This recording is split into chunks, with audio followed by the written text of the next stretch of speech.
ménages et le ménage 10%. Et pour le moment, la République démocratique du Congo elle seule a une réserve de 54% d'eau douce d'Afrique. À Kinshasa, il manque des eaux. Nous disons le troisième défi auquel l'humanité fait face, c'est le défi énergétique.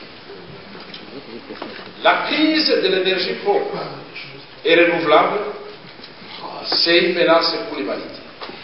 Et nous disons, le Congo est une réponse à cette question parce que nous avons un potentiel de plus de 100 000 MW avec Inga. Un éléphant mort. Nous disons, le cinquième défi que j'ai relevé pour les besoins de cette analyse, de cette étude, c'est la crise des matières premières. Quand les Chinois ont fait leur entrée à Kinshasa, il y a eu l'effet de bouclier du côté de l'Occident. Les Chinois ne sont pas venus parce qu'ils aiment les Congolais.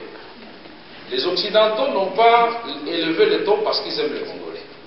Tous, ils voient les matières premières du Congo. Et nous disons, pour le moment, la crise se fait sentir partout. Les matières se trouvent au Congo. Nous en arrivons à la question qui a été posée autrefois par un compatriote, et ça m'aurait étonné si cette question n'avait pas été soulevée. Ce paradoxe entre toutes ces potentialités que je vais d'énumérer et l'extrême pauvreté honteuse et humiliante dans laquelle vit actuellement la population congolaise. Le mal congolais, il faut le situer dans le temps et dans l'espace.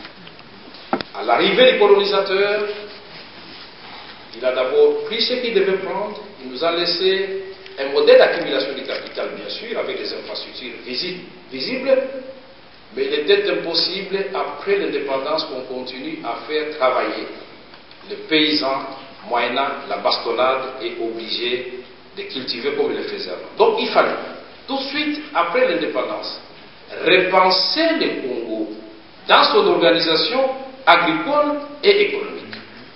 Mais à ce moment-là, les démons de la division commencent. Tout de suite après l'installation d'un gouvernement élu, le président de la République de l'époque révoque le premier ministre de l'époque. Le premier ministre de l'époque révoque aussi le président de l'époque. Et nous entrons dans des troubles où la principale victime est le peuple congolais. Mais nous avons vécu un semblant de prospérité, parce qu'il y avait des réserves accumulées pendant la colonisation. Mais en 1973, quand une mesure va tomber, les aérialisations, c'est-à-dire tous les biens, tous les magasins, les boutiques appartenant